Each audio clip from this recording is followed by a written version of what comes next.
Hello everyone, welcome to Ben's Experience, your go-to source to learn anything related to web hosting and building websites.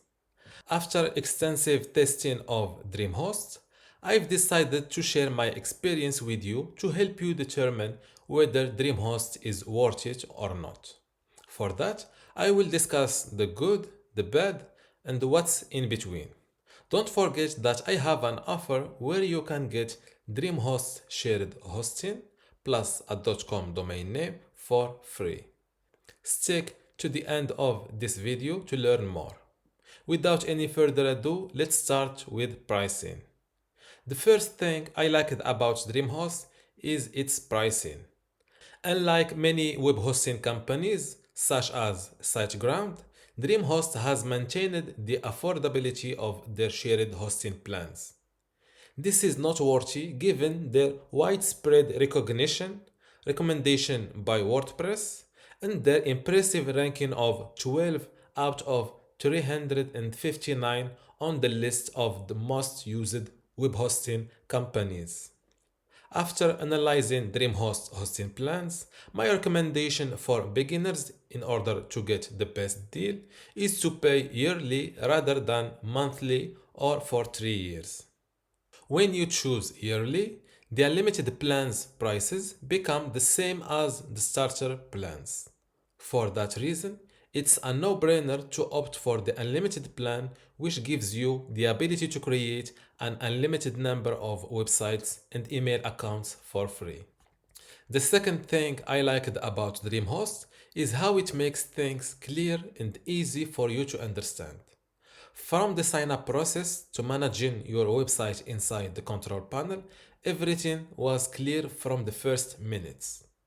What makes DreamHost's control panel beginner friendly is the fact that they show you only what matters, and the order of the options goes from the most needed to the least.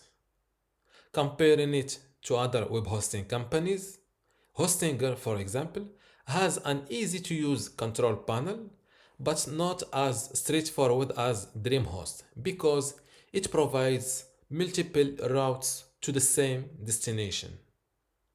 The worst web hosting in terms of ease of use for me is Bluehost.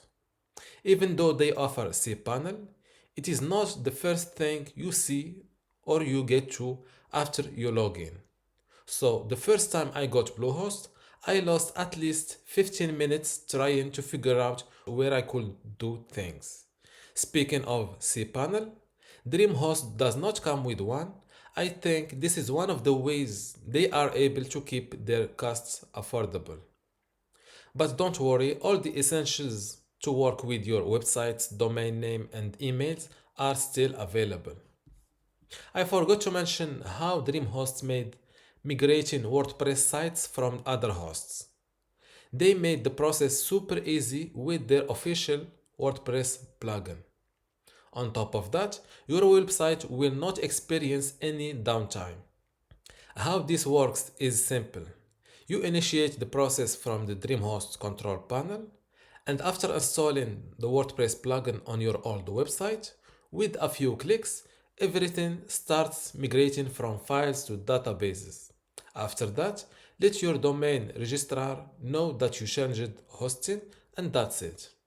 For more details on how this works, you can check my video on DreamHost WordPress migration on YouTube.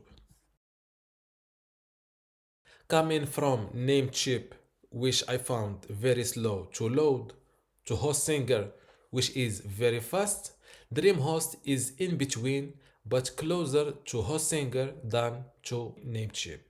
How I came to this conclusion is from what I've seen and experienced visiting multiple pages on my WordPress sites and not using tools that test page loading speeds.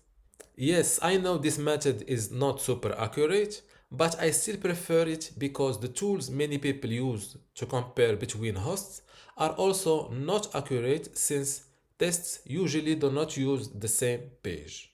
Another point that makes me prefer to base my judgment on experience rather than speed test tools is that your results may be fast, for example, because you tested using a text blog post with a single image. And I would use the web hosting for a shop with multiple product photos. I hope I explained myself well. From 0 to 10, if Namecheap got 5 on 10 and Hostinger a solid 8.5 on 10, I would give DreamHost 7 on 10 in terms of speed. Support is another area where DreamHost does well, but not as much as the top web hosting companies. Before I explain this further and compare it to other hosts, let me share with you how I came to these results. What matters to me when I talk about support is the availability, speed, understanding, and the quality of their responses. Live chat with DreamHost is available from 5:30 a.m. to 9:30 p.m. PST, which means 16 hours out of the 24 hours of the day. Besides availability, the queue was not so long. I found just two people ahead of me, and it took me just around 7 minutes to talk to a real human. I liked how Juan was quick to reply and made things clearer for me. That's all I can recall at the moment. If you still require any details about DreamHost, please feel free to leave your questions in the comments below. I'll be more than happy to assist. Having said that, is DreamHost worth it or not? For beginners managing multiple WordPress sites, yes, DreamHost is worth it. Priced at just $35.40 per year with a free .com domain name, which typically costs around $12 nowadays, DreamHost still offers a great value. Moreover, with my special deal where you can get all of this for free, DreamHost becomes an incredible bargain.